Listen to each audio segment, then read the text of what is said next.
The lack of basic ICT equipment in most basic schools in the Savannah region is widening the digital divide, limiting access to modern learning resources. Now, despite the establishment of the Yamoransa ICT Model Lab 13 in Damongo, many pupils in hard-to-reach communities remain cut off from digital learning opportunities. Correspondent Christopher Moako has more. The majority of junior high school pupils, especially in rural communities, complete their BECE without ever touching a computer. Computing lessons in these schools are taught as theory, with teachers compelled to draw computer parts on the board, a situation which continues to worsen existing educational inequalities. Mohammed Amin Kadama is a Form 2 pupil of the Damongo Girls Model Junior High School. She walks about a kilometer to school every morning. She dreams of becoming a software engineer. But when ICT period starts, her dream stops at the classroom door because in her junior high school, there is no ICT lab, no computers, no internet, no practical lessons. She draws the parts of a computer she has never touched in her exercise book and memorizes them.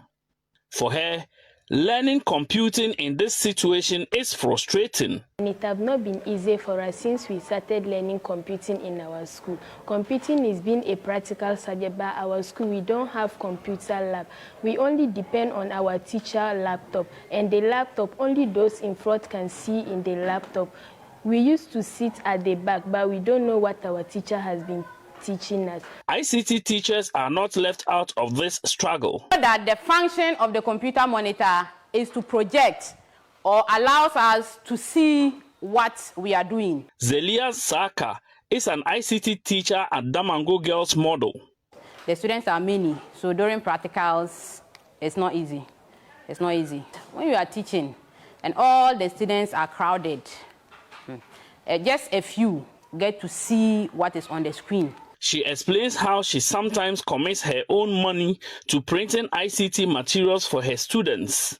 So, for example, if I'm teaching Excel or Microsoft Word, I have to either print out or draw it on the board for the learners. Because whatever I print out, it comes from my pocket. If I am drawing, I have to use my creativity. I am not a creative arts teacher. I'm not creative. I'm not into drawing.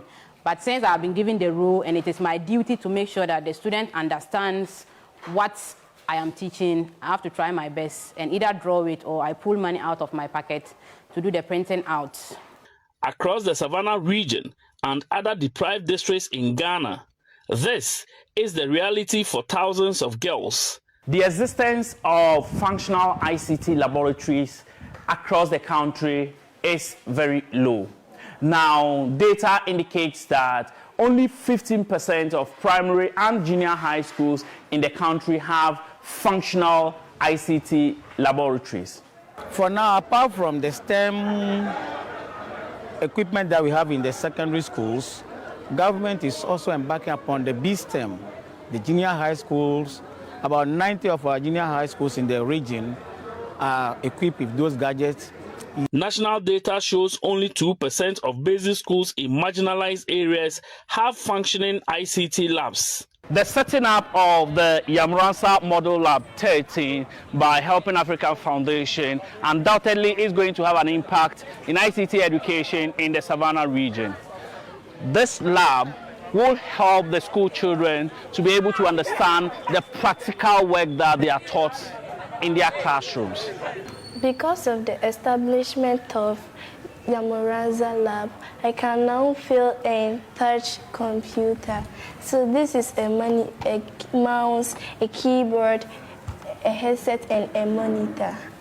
In 2023, under the Girls in ICT program, about 1,000 girls received training, but it was a short 12-day program.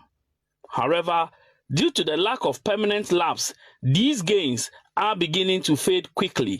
Lauren Esiama Yeboah believes the establishment of the Yamoransa ICT Lab in Damongo may change the narrative. Even before the commissioning, we already have students coming in to the facility to use this place. Over the years, we have had an impact evaluation done of our program, and we have identified a significant increase in the BEC performance of the students who have used our facilities. Even the ratio between girls and boys, we realize that the percentage of girls exceeds the percentage of boys who even use our facility.